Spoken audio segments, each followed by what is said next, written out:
Hello' everyone, আশা কৰোঁ সকলো ভালে আছে। ময়ো ভালে আছোঁ আৰু আজি দুপৰীয়াৰ পৰাই মই ভিডিঅ'টো ষ্টাৰ্ট কৰিছোঁ। মই আজি এটা বস্তু খাম, সেইটো হৈছে পান্তা ভাত, মানে পানী ঢালি ভাত। আৰু আজি দিনটো মানে গৰমৰ দিনৰ প্ৰথমটো দিন, যিটো দিনত মই আজি এই স্পেচিয়েল ভাতসাজ খাব গৈ আছোঁ। একচুৱেলি এই ভাতসাজৰ লগতে পিটিকা হ'লে ভাল লাগে, কিন্তু মই তেনেকৈ পিটিকা নবনালোঁ বাৰু।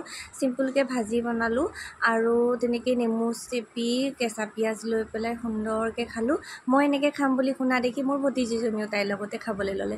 বাৰু যাই নহওক, তাইয়ে মই খাই ল'লোঁ। আনফালে আজি মই গিফ্ট এটা পালোঁ, মানে হাজবেণ্ডে দিলে। বহু দিনৰ পৰা মন গৈ আছিল এনেকুৱা ঘড়ী এটা ল'বলৈ, সি যেনিবা গিফ্টটো আজি দিলে। তাৰপিছত আবেলি আমাৰ ঘৰলৈ কুঁহিয়াৰ ৰসৰ বেপাৰী আহিলে। আগতে এনেকৈ কুঁহিয়াৰ ৰস আমি নিজৰ ঘৰতেই খাবলৈ পাইছিলোঁ, কাৰণ আমাৰ বৰ্তাহঁতে দেউতাহঁতে তেনেকৈ খেতি কৰিছিলে আৰু নিজে ঘৰতে তেনেকৈ খাইছিলোঁ আৰু ভাবাই নাছিলোঁ যে এদিন আমি এনেকৈ অকণমান কুঁহিয়াৰ ৰস কিনি খাব লগা হ'ব। কিন্তু কি কৰিব, পৰিস্থিতিটো এনেকুৱা হৈ গ'ল। এতিয়া মানুহ পৰিস্থিতিৰ দাস, গতিকে এতিয়া এই অকণ কুঁহিয়াৰ ৰসে আমি বেছি টকা দি পেলাই কিনি ল'ব লগা হৈছে। যাই নহওক, আমি সকলোৱে একেলগে কুঁহিয়াৰ ৰস খালোঁ। আৰু আনফালে মোৰ ছোৱালীয়ে দেখিছেনে, তাই প্ৰথম দেখিছে কুঁহিয়াৰ শাল। এনেকৈ নতুন বস্তু এটা দেখা পাই তাইও একেবাৰে ধুনীয়াকৈ শুই লৈছে, খুৰাকৰ কোচত শুই লৈ পেলাই চাইছে, একান্ত মনে চাই আছে। তাইকো তেনেকৈ দেখি ভিডিঅ' এটা বনালোঁ, লগতে কুঁহিয়াৰৰ শালখনো অকণ ভিডিঅ' কৰি থ'লোঁ আপোনালোকৰ লগত শ্বেয়াৰ কৰিম বুলি। আবেলি সময়কণ এনেকৈ আমাৰ ধুনীয়াকৈ পাৰ হ'ল। জইণ্ট ফেমিলিত থাকিলে কিন্তু এই সৰু সৰু বস্তুবোৰে বহুত বেছি আনন্দৰ কৰি তোলে, নহয়নে বাৰু?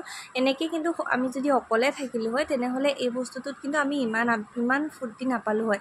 কিন্তু এই অকণমান বস্তুটোতে আমি ইমান হেপ্পী হওঁ, চবেই যেতিয়া একেলগে খাওঁ। আনফালে সন্ধিয়া সময়ত দেখিছেনে, ফুচকা, এই 3-4টা ফুচকা লৈ আমি ইমানকেইটা মানুহ। সেইকাৰণে এই টিকলিজনী খং উঠিছে, তাই কম যে হ'ল, সেইটো কাৰণে খং উঠি আছে।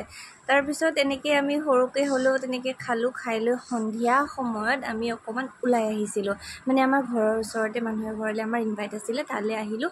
আহি পেলাই মই ছোৱালীক বৌৰ হাতত দিলোঁ, নিশ্চিন্ত হৈ পেলাই, কাৰণ বৌৰ হাতত তাই ধুনীয়াকৈ থাকে, খেলি থাকে, বেলেগৰ কোচত ইমান নাথাকে। সেইকাৰণে তাইৰ হাতত দি লৈ মই নিশ্চিন্ত হ'লোঁ আৰু দুখনমান মই সেই সুযোগতে চেলফি উঠিলোঁ। আমি মাকবোৰেতো তেনেকুৱাই হয়, নহয়নে?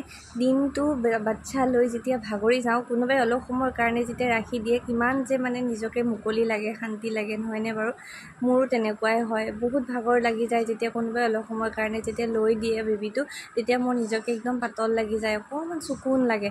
তাৰপিছত চাহ-তাহ খালোঁ আৰু আনফালে ঘৰলৈ উভতি আহিলোঁ। আৰু দেখিছেনে, ছোৱালী আজিকালি যি পায় তাকেই মুখত দিবলৈ লৈছে। যিটোকে পায়, বেয়া ভাল একোটো বুজি নাপায়, চব মুখত দিয়ে। আৰু সেইকাৰণে তাক এনি টাইম চকুৱে ৰাখিব লগা হয়। ভাল বস্তু বেয়া বস্তুটো বুজি নাপায়, যি পায় তাকেই মুখত দিয়ে।